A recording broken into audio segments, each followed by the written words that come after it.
Police ತಪಾಸಣೆಯ ಸಂದರ್ಭದಲ್ಲಿ ಮೊನ್ನೆ ಮಂಡ್ಯ ನಗರದ ನಿವಾಸಿಯೊಬ್ಬರು ತನ್ನ ಮಗುವನ್ನು ಕಳ್ಕೊಂಡಿದ್ದು ನಿಜಕ್ಕೂ ಕೂಡ ಹೃದಯ ಕಲಕು ಹೋಗುವಂತಹ ಎದುರುಗಡಿಸಿದಂತಹ ಒಂದು ಸಂಗತಿ. ಮಗುವನ್ನು ಕಳ್ಕೊಂಡು ಆ ತಾಯಿಯ ಮಾಡ್ತಿದ್ದಂತಹ ರೋದನೆ ಇದೆಯಲ್ಲ, ಎಂಥವನ ಜೀವನವನ್ನಾದ್ರೂ ಕಲಕಿಬಿಡ್ಬಿಡುತ್ತೆ. ಪೊಲೀಸ್ ಇಲಾಖೆಯವರಿಗೊಂದು ಮಾತು ಕೇಳಲಿಕ್ಕೆ ಇಷ್ಟಪಡ್ತೀನಿ, ಇವೆಲ್ಲ ಬೇಕಾ? ನಾವು ಯಾವ ಯುಗದಲ್ಲಿದ್ದೇವೆ? ತಂತ್ರಜ್ಞಾನ ಇಷ್ಟೊಂದು ಮುಂದುವರೆದಿರುವಂಥ ಸಂದರ್ಭದಲ್ಲಿ ಹೌದು, ನೀವು ಮಾಡ್ತಿರೋದು ಕೆಲಸ ಕಾನೂನುಬದ್ಧವಾದ ಕೆಲಸ ಅಂತ ಹೇಳ್ತೀರಾ, ಕಾನೂನಷ್ಟೇ ನಾನು ಎತ್ತಿ ಹಿಡಿತೇನೆ ಅಂತ ಹೇಳ್ತಾರೆ. ಯಾವುದ್ರಿ ಕಾನೂನು? ಮನುಷ್ಯತ್ವವನ್ನು ಉಳಿಸ್ಲಿಕ್ಕಷ್ಟೇ ನಾವು ಈ ಕಾನೂನುಗಳನ್ನ ಮಾಡಿದ್ದೀವಿ. ಮನುಷ್ಯರನ್ನೇ ನಾವು ಕಿತ್ಕೊಂಡು ಅವರ ಜೀವನವನ್ನು ಮೊಟಕುಗೊಳಿಸುವಂಥದ್ದು ಕಾನೂನುಗಳು ನಮಗೆ ಬೇಕಾ? ನೀವು ಕಾನೂನನ್ನು ಪಾಲಿಸಿ, ನಾವು ಕಾನೂನನ್ನು ಪಾಲಿಸ್ತೇವೆ, ಕಾನೂನನ್ನು ಎತ್ತಿ ಹಿಡೀರಿ. ಇವತ್ತು ನೋಡಿ, ಸೀಟ್ ಬೆಲ್ಟ್ ಹಾಕಲಿಲ್ಲ ಅಂತ ಹೇಳೋದಾಗಲಿ ಅಥವಾ ಮತ್ತೊಂದು ಪೇಪರ್ಸ್ ಇಲ್ಲ, ಡಾಕ್ಯುಮೆಂಟ್ಸ್ ಇಲ್ಲ ಅಂತಂದರೆ ನೀವು ಬಹಳ ಡೀಸೆಂಟಾಗಿ ಮನೆಗೆ ಅದಕ್ಕೆ ಸಂಬಂಧಪಟ್ಟಂಥ ನೋಟಿಸ್ಗಳನ್ನೇ ಕಳಿಸ್ಬಿಡ್ತೀರಿ, ಫೈನ್ಗಳನ್ನ ಕಳಿಸ್ತೀರಿ. ಸಾವಿರಾರು ರೂಪಾಯಿ ಫೈನನ್ನು ಕಟ್ಟುವಂಥ ಸಂದರ್ಭಗಳು ನಾಗರಿಕರಿಗೆ ಬರುತ್ತೆ. ಎಲ್ಲರೂ ಅದನ್ನ ಎಕ್ಸೆಪ್ಟ್ ಮಾಡ್ಕೊಳ್ತಾ ಇದ್ದಾರೆ, ಯಾರು ಅದ್ರ ಬಗ್ಗೆ ಚಕಾರ ಎತ್ತುತ್ತಾ ಇಲ್ಲ. ಈ ಹೆಲ್ಮೆಟ್ ಹಾಕಲಿಲ್ಲ ಅಂತ ಯಾಕೆ ಈ ಬಡಪಾಯಿ ಜನಗಳನ್ನ, ಅದರಲ್ಲೂ ಈ 2 ವೀಲರ್ಗಳಲ್ಲಿ ಬರುವಂಥವ್ರು ಯಾರ್ರಿ? ತಾವು ಬದುಕಬೇಕು ಅಂತ ಅವ್ರಿಗೆ ಅರ್ಥ ಇರಲ್ಲ. ಯಾವುದೋ ಕಾರಣದಿಂದ ಅವ್ರು ಹೆಲ್ಮೆಟ್ ಹಾಕ್ಕೊಂಡಿರಲ್ಲ. ನಾನು ಸಮಜಾಯಿಸ್ಕೊಳ್ತಾ ಇಲ್ಲ, ಅವ್ರಿಗೂ ಕೂಡ ದಂಡ ಹಾಕಿ ಅವರನ್ನು ಹೋಗ್ಲಿಕ್ಕೆ ಬಿಡಿ. ನೀವು ಕಳ್ಳರ ರೀತಿಯಲ್ಲಿ ನಿಂತ್ಕೊಳ್ಳೋದು, ಹುಲಿ ರೀತಿಯಲ್ಲಿ ಅಟ್ಯಾಕ್ ಮಾಡೋದು, ಚಿರತೆ ರೀತಿ ಅವ್ರನ್ನ ಪರ್ಚೋದು, ಅವಮಾನಕರವಾದ ರೀತಿಯಲ್ಲಿ ಬೈಯೋದು. ಆ ಮಗು ಕೂತಿರ್ತಾಳೆ, ಆ ಮಗುವಿನ ಮುಂದೆ ತಂದೆಯನ್ನು ಅಂತ ಕರೆಯುವಂಥದ್ದು, ಯಾಕೋ ಹಾಕ್ಲಿಲ್ಲ ಅನ್ನುವಂಥದ್ದು. ಆ ಮಗುವಿಗೆ ತಂದೆ ಬಗ್ಗೆ ಏನು ಅನಿಸುತ್ತೆ? ಪ್ರತಿ ಮಗುವಿಗೂ ಕೂಡ ತಂದೆ ಅನ್ನುವಂಥವನು ಒಬ್ಬ ಹೀರೋ ಆಗಿರ್ತಾನೆ. ತಂದೆಯನ್ನು ಅವಮಾನಿಸ್ತಾ ಇದ್ದಾನೆ, ತಂದೆ ತನ್ನ ಘನತೆಯನ್ನು ಕಳ್ಕೊಳ್ತಾ ಇದ್ದಾನೆ ಅಂತಂದರೆ ಮಗು ಎಷ್ಟು ರೋಧಿಸ್ತತ್ತೆ ಗೊತ್ತಾ ಒಳಗೊಳಗೆ. ಇದನ್ನು ನೀವು ಒಬ್ಬ ತಂದೆಯಾಗಿನೂ ಅರ್ಥ ಮಾಡ್ಕೋಬೇಕು. ಕಾನೂನನ್ನು ಪರಿಪಾಲಿಸ್ತಾ ಇದ್ದೇವೆ ಅಂತೇಳಿ ಕರ್ತವ್ಯ ಪ್ರಜ್ಞೆಯನ್ನು ಮೆರೆಯೋಕ್ಕಿಂತ ಮೊದಲು ಮಾನವೀಯತೆ ಅನ್ನುವಂಥದ್ದನ್ನು ಎತ್ತಿ ಹಿಡಿಯಿರಿ. ಇವತ್ತು ಕಾಲ ಬದಲಾವಣೆ ಆಗ್ತಾ ಇದೆ. ಯಾಕೆ ಹೆಲ್ಮೆಟ್ ಹಾಕಲಿಲ್ಲ ಅಂತ ಹೇಳೋ ಕಾರಣಕ್ಕೆ ಅವ್ರಿಗೆ ಹಾಕಿ ದಂಡವನ್ನು, ಮನೆಗೆ ಕಳಿಸಿ ನೋಟಿಸನ್ನು ಕಟ್ಲಿ. ಅವನು 1,000 ರೂಪಾಯಿನೋ 5,000 ರೂಪಾಯಿನೋ ಒಂದೆರಡು ಸಲ ಅವರು 1,000 2,000 ರೂಪಾಯಿ ಕಟ್ಟಿದ್ರೆ ಅವ್ರಿಗೆ ಬುದ್ಧಿ ಬರುತ್ತೆ, ಹೆಲ್ಮೆಟನ್ನು ಹಾಕೇ ಹಾಕ್ತಾರೆ. ಅದನ್ನು ಬಿಟ್ಟು ನೀವು ಒಂದು ಮಗು, ಆ ಮಗುವನ್ನು ಜೀವನವನ್ನೇ ಕಳೆದಾಕ್ಬಿಟ್ರಲ್ಲ. ಆ ಮಗುವನ್ನು ತಂದು ಕೊಡೋಕ್ಕಾಗುತ್ತೇನ್ರಿ? 25 ಲಕ್ಷ ರೂಪಾಯಿ ಪರಿಹಾರ ಘೋಷಿಸ್ತೀವಿ ಅಂತ ಹೇಳ್ತೀರಿ. ಆ ಮಗುವಿಗೋಸ್ಕರ ಅವರ ತಂದೆ ತಾಯಿ ನಕ್ಷತ್ರವನ್ನೇ ತರ್ತೀನಿ ನಿನಗೆ, ಚಂದ್ರನನ್ನೇ ಹಿಡ್ಕೊಂಬಂದು ಕೊಡ್ತೀನಿ ಅಂತ ಹೇಳಿ ತುತ್ತು ತಿನ್ಸಿರ್ತಾರೆ.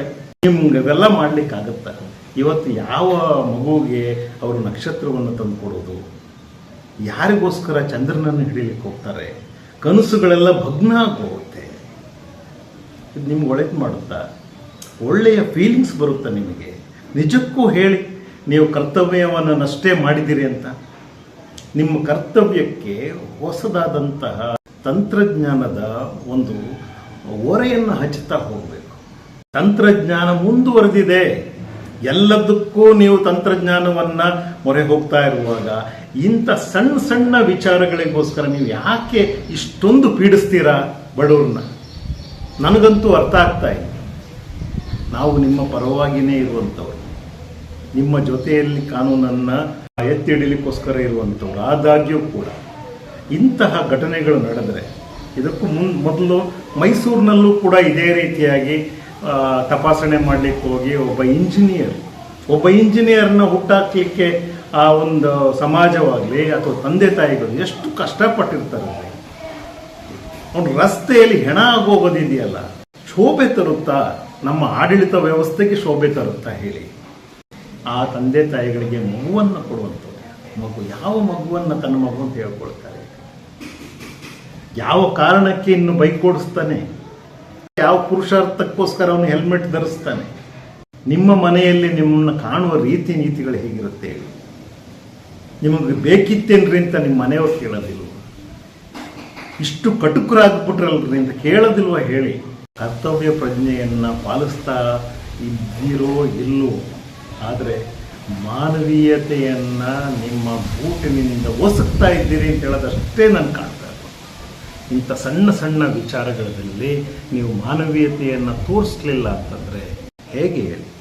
ಒಂದು ನಂಬಿಕೆ, ಒಂದು ಪಾರದರ್ಶಕ ಸ್ಥಿತಿ, ಅಥವಾ ಒಂದು ರೀತಿಯಾದಂತಹ ಜನರ ಜೊತೆಯ ಒಂದು ಸಂಬಂಧವನ್ನು ರೂಢಿಸ್ಕೊಳ್ಳದೆ ಹೋದರೆ ನೀವು ಒಂದು ರೀತಿಯಾದಂತಹ ಕನಿಷ್ಠ ದರ್ಜೆಯ ಇಲಾಖೆಯಾಗಿ ಜನರಿಗೆ ಕಾಣ್ತಾ ಹೋಗ್ತೀರ. ಆದರೆ ಹಾಗಲ್ಲ. ಪೊಲೀಸ್ ಇಲಾಖೆ ನಿಜಕ್ಕೂ ಕೂಡ ಈ ಒಂದು ಸಮಾಜದಲ್ಲಿ ಒಂದು ತುರ್ತಿಗೆ ಬರುವಂಥ ಇಲಾಖೆ. ನಿಮ್ಮನ್ನು ನಂಬಿಕೊಂಡೇ ಎಲ್ಲರೂ ಕೂಡ ಬದುಕುವಂಥದ್ದು. ನಾಗರಿಕರನ್ನ ಕಾಯಬೇಕಾದವರು ಯಾರೇ? ಇಂತಹ ಸಣ್ಣ ಸಣ್ಣ ವಿಚಾರ, ಹೆಲ್ಮೆಟ್ ಹಾಕಲಿಲ್ಲ, ಮಿರರ್ ಇರಲಿಲ್ಲ, ಎಲ್ಲಿ ಬ್ರೇಕ್ ಟೈಟ್ ಮಾಡಲಿಲ್ಲ, ಇಂಥದನ್ನ ಹೇಳ್ತಾ ಹೇಳ್ತಾ ಬೆದರಿಸ್ತಾ ಇದ್ದರೆ ಇವರಿಂದ ಯಾರಿಗೆ ಏನು ಸಮಸ್ಯೆ ಇದೆ? ನೀವು ಅಡ್ಡ ಹಾಕಲಿಲ್ಲ ಅಂದಿದ್ರೆ ಅವನ ಪಾಪ ಮಗು, ನಾಯಿ ಕಡದ ಮಗುವನ್ನು ಸಿಡ್ಲು ಓಡಿಸ್ಕೊಂಡಂಥ ಮನುಷ್ಯನ ತಲೆಗೆ ನಾಗರಾವ್ ಕಚ್ಚಿದಂಗೆ ಆಯಿತು. ನಿಮ್ಮ ಕೈಗೆ ಸಿಕ್ಕಾಕೊಂಡು ತನ್ನ ಮಗುನೇ ಕಳ್ಕೊಂಡ. ನಾಯಿ ಕಚ್ಚಿದ ಮಗುವನ್ನು ಆಸ್ಪತ್ರೆಗೆ ಕರ್ಕೊಂಡು ಹೋಗ್ತಿದ್ದ ಸಂದರ್ಭದಲ್ಲಿ ಬೆದರಿಸಿ ಬೀಳಿಸಿ ಸಾಯಿಸಿಬಿಟ್ರೆ ಹೇಗ್ರಿ ಇವೆಲ್ಲ? ಇನ್ನು ಮೇಲೆ ಆದರೂ ಕೂಡ ನೀವು ಸ್ವಲ್ಪ ತಾಂತ್ರಿಕವಾಗಿ ಯೋಚನೆ ಮಾಡುವಂಥದ್ದು, ನೈತಿಕವಾಗಿ ಯೋಚನೆ ಮಾಡುವಂಥದ್ದು, ಲಾಜಿಕಲ್ ಆಗಿ ಯೋಚನೆ ಮಾಡುವಂಥದ್ದು. ನಾವು ಹೊಸ ಯುಗದಲ್ಲಿದ್ದೇವೆ. ಎಲ್ಲದಕ್ಕೂ ನೀವು ತಂತ್ರಜ್ಞಾನವನ್ನು ಬಳಸ್ತಾ ಇದ್ದೀರಿ. ಇಲ್ಲಿಂದ ನಾವು ಬೆಂಗಳೂರಿಗೆ ಹೋಗ್ಬೇಕಾದ್ರೆ ಎಷ್ಟು ಕ್ಯಾಮ್ರಾಗಳಿದ್ದಾವೆ. 100 ಕಿಲೋಮೀಟರ್ ಹೋಗ್ಲಿಕ್ಕೆ ಭಯ ಬೀಳ್ತೀವಿ ನಾವು. ಓಕೆ, ಆ ಭಯ ನಮಗಿದ್ದೇ ಇರುತ್ತೆ, ಇರಲೇಬೇಕು. ಕಾನೂನಿನ ಪ್ರಜ್ಞೆ ಪ್ರತಿ ನಾಗರಿಕನಿಗಿರಬೇಕು. ಹಂಗಂತೇಳಿ ನಾವು 100 ಹೋಗ್ತಿದ್ದಾಗ ನೀವು ಟಕ್ ಅಂತ ಅಡ್ಡ ಬಂದು ನಿಂತ್ಕೊಂಡ್ಬಿಟ್ರೆ JCB ತಗೊಂಬಂದು, ಇದು ಮಾನವೀಯತೆ. ಖಂಡಿತವಾಗಲೂ ಇದನ್ನು ನಾವು ಖಂಡಿಸ್ತೇವೆ. ಮತ್ತು ತಿದ್ಕೊಳ್ಳೋಕ್ಕೆ ನಾವು ನಿಮಗೊಂದು ಅವಕಾಶವನ್ನು ಕೊಡ್ತಾ ಇದ್ದೇವೆ.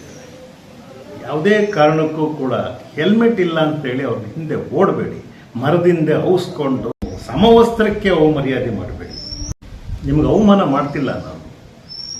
ತಿದ್ದಕ್ಕೆ ಒಂದು ಅವಕಾಶವನ್ನು ನಾನು ಎಲ್ಲರ ಪರವಾಗಿ ಕೊಡ್ತಾ ಇದ್ದೀನಿ. ವಾರ್ನಿಂಗ್ ಅಂತ ಅಂದ್ಕೋಬೇಡಿ, ಇದೊಂದು ಸಲಹೆ ಇದು. ಯಾಕೆ ಅಂತಂದರೆ ಮುಜುಗರ ನಮಗೂ ಆಗುತ್ತೆ. ಇಲಾಖೆ ಬಗ್ಗೆ ಮಾತಾಡಿದ್ರೆ ನಮ್ಗೆ ತುಂಬ ಮುಜುಗರ ಆಗುತ್ತೆ. ಎಲ್ಲ ಇಲಾಖೆಗಳು ಕೂಡ ನಮಗೆ ಅಗತ್ಯವಾದಂಥ ಇಲಾಖೆಗಳು. ಅದರಲ್ಲೂ ಕೂಡ ಆರೋಗ್ಯ ಇಲಾಖೆ, ಪೊಲೀಸ್ ಇಲಾಖೆ, ಶಿಕ್ಷಣ ಇಲಾಖೆ. ನೀವು ಕ್ರೂರಿಗಳಾಗಿ ಬಿಟ್ಟರೆ ಬೇಲಿಲ್ದಿರುವಂಥ ಹೊಲ ಅಥವಾ ಹೊಲದ ಬೆಳೆಯನ್ನು ಮೇಯಲಿಕ್ಕೆ ಗೂಳಿಗಳನ್ನ ಬಿಟ್ಟಂಗಾಗುತ್ತೆ. ನಿಮ್ಮ ಮಂಡ್ಯದಲ್ಲಿ ಎಷ್ಟೊಂದು ಕೆಲಸ ಇದೆ. ಲಾಟ್ರಿ ಆಡಿಸೋರು ಎಷ್ಟು ಜನ, ವಸೂಲಿ ಮಾಡುವಂಥವ್ರು ಎಷ್ಟು ಜನ, ವೇಶ್ಯಾವಾಟಿಕೆ ದಂಧೆ ನಡೆಸುವಂಥವ್ರು ಎಷ್ಟು ಜನ, ಸುಲಿಗೆ ಮಾಡುವಂಥವ್ರು ಎಷ್ಟು ಜನ, ಸುಪಾರಿ ತಗೊಂಡು ಕೊಲೆ ಮಾಡಲಿಕ್ಕೆ ಹೋಗುವಂಥವ್ರು ಎಷ್ಟು ಜನ. ಇಂಥವ್ರನ್ನೆಲ್ಲ ನೀವು ಮಟ್ಟ ಹಾಕದೇನೆ, ಹೆಲ್ಮೆಟ್ ಹಾಕದೇ ಇರುವಂಥವನ್ನೇ ಹಿಡ್ಕೊಳ್ಳೋದು ಯಾವ ಒಂದು ಅಭಿವೃದ್ಧಿ ಸಾಧಿಸಬೇಕು ಅಂತ ಇದೆ? ದಯಮಾಡಿ ಹೆಲ್ಮೆಟ್ ಹಾಕದವರ ಮನೆಗೆ ದಂಡದ ಒಂದು ಪತ್ರವನ್ನು ಕಳಿಸಿ, ಅವನು ಕಟ್ಟಲಿ, ಯಾರೇ ಆಗಲಿ ಕಟ್ಟಲಿ, ಅವನನ್ನು ಹೋಗಿ ಬಾ ಅಂತ ಕಳಿಸಿ, ಟಾಟಾ ಬಾಯ್ ಬಾಯ್ ಮಾಡಿನೇ ಕಳಿಸಿ, ಹೋಗು ಕಾದಿದೆ ನಿನಗೆ ದಂಡ ಕಟ್ಟು ಹೋಗು ಅಂತ ಕಳಿಸಿ. 2ನೇ ದಿವಸ ಅವನ ತಲೆ ಮೇಲೆ ಒಂದು ಹೆಲ್ಮೆಟ್ ಇದ್ದೇ ಇರುತ್ತೆ. ಇದನ್ನು ವರಿಷ್ಠ ಅಧಿಕಾರಿಗಳ ಮುಂದೆ ನಾನು ಗೌರವಯುತವಾಗಿ ಹೇಳ್ತಾ ಇದ್ದೀನಿ. ಇದನ್ನು ದಯಮಾಡಿ ಅಳವಡಿಸ್ಕೊಳ್ಳಿ. ಪ್ರಾಣಕ್ಕೆ ಕುತ್ತು ತರಬೇಡಿ. ಯಾರ ಪ್ರಾಣವನ್ನು ನಾವು ವಾಪಸ್ ಕೊಡ್ಲಿಕ್ಕಾಗಲ್ಲ, ಕಿತ್ಕೊಂಡಂಥವ್ರು. ನೀವು ಏನಾದರೂ ಕೊಡ್ಬೋದು, ಪ್ರಪಂಚವನ್ನೇ ತಂದು ಮುಂದಿಡ್ಬೋದು. ಮಗುವನ್ನು, ಪ್ರಾಣವನ್ನು ವಾಪಸ್ ಕೊಡ್ಲಿಕ್ಕೆ ಬರೋದಿಲ್ಲ. ಆ ಮಗುವನ್ನು ಹಡಿಲಿಕ್ಕೆ ಏನೆಲ್ಲ ಪ್ರಯತ್ನಗಳು ಮಾಡಿರ್ತಾರೆ, ಯಾವ್ಯಾವ ದೇವಸ್ಥಾನ ತಿರುಗಿರ್ತಾರೆ, ಇನ್ನೆಲ್ಲೆಲ್ಲೋ ಹರಕೆ ಹೊತ್ಕೊಂಡಿರ್ತಾರೆ. ಆ ಮಗುಗೋಸ್ಕರ ಎಷ್ಟು ಕಷ್ಟಪಟ್ಟಿರ್ತಾರೆ.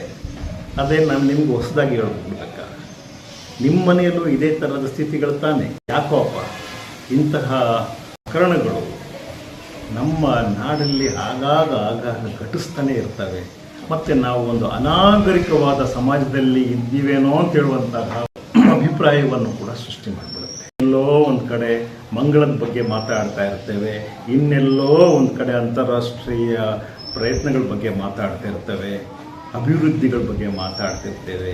ಇಲ್ಲಿ ತಳಮಟ್ಟದಲ್ಲಿ ಈ ಬಡವರ ಕಥೆಗಳನ್ನು ನಾವು ಹೇಳಕ್ಕೆ ಇಲ್ಲಿ ನಡ್ಕೊಳ್ಳುವ ರೀತಿಗಳಿದೆಯಲ್ಲ ಅಧಿಕಾರಿಗಳು, ಅದನ್ನು ಯಾವ ಪದಗಳಲ್ಲಿ ನಾವು ವರ್ಣಿಸೋದು? ನಾವು ಡೆಮಾಕ್ರಸಿಯಲ್ಲಿದ್ದೀವ ಅಥವಾ ಅರಾಜಕತೆಯಲ್ಲಿದ್ದೇವ ಅಥವಾ ಇನ್ಯಾರ್ದೋ ಆಳ್ವಿಕೆಯಲ್ಲಿ ಸಿಕ್ಕಾಕೊಂಡು ಗುಲಾಮಗಿರಿಯಲ್ಲಿದ್ದೀವೋ?